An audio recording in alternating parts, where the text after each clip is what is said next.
you want to ski downhill, jetpack uphill. I remember that from Tribe's Vengeance, which I really enjoyed. Oh, he hit me midair with a spin fuser. That was a sweet hit. He deserves to kill me. Kudos. He is Gosu.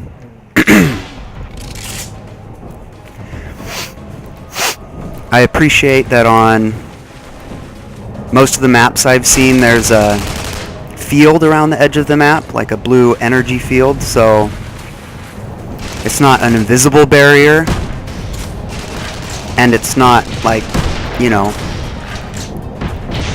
a bunch of knee-high railings or cones that for some reason you just can't pass. It actually makes sense, and it looks nice.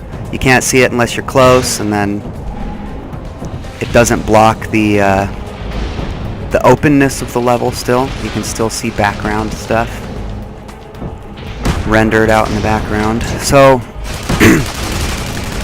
I like that design choice. On the island level, there's not an energy field, but there's just endless ocean. And I believe if you pass the field, if you pass the shell and barrier, you just start taking damage. I can't remember if you have to be in the water to take damage, or if you just start taking damage just for being out there. The latter is a little less impressive, but still functional.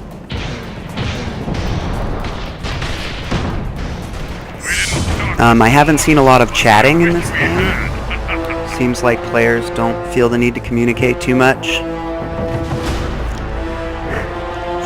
And also the announcer is pretty sparse. Seems like the announcer only calls out something at the beginning and end of matches.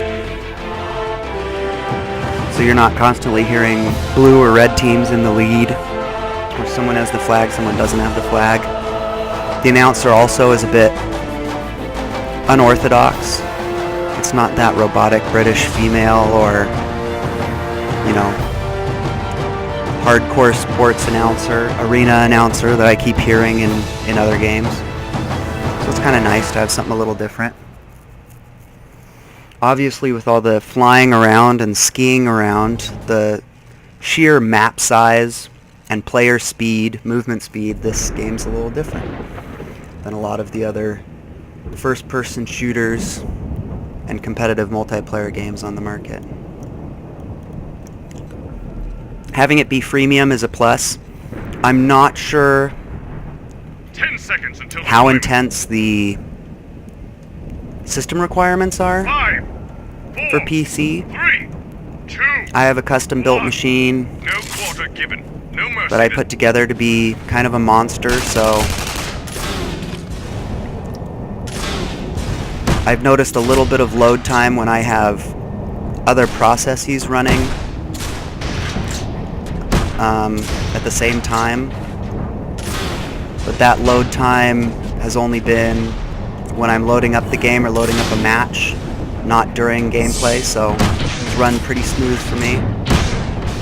I did have some lag and constant hiccuping during one of my sessions, but after exiting out of the game and going back in a little later, it was gone, so it was perhaps just a server, not quite sure. Server that was freezing up, lagging. Sometimes my internet connection just has hiccups on its own, so it technically could have been that too. I don't want to immediately blame the game. Just be aware. So here's volcano lava level. As you can see, the art direction for the terrain is different. I appreciate how all the structures are designed differently. So even though there's consistently a large structure in the middle and then smaller structures scattered around the outside, that there's a solid inconsistency in the architecture. Makes it really feel like a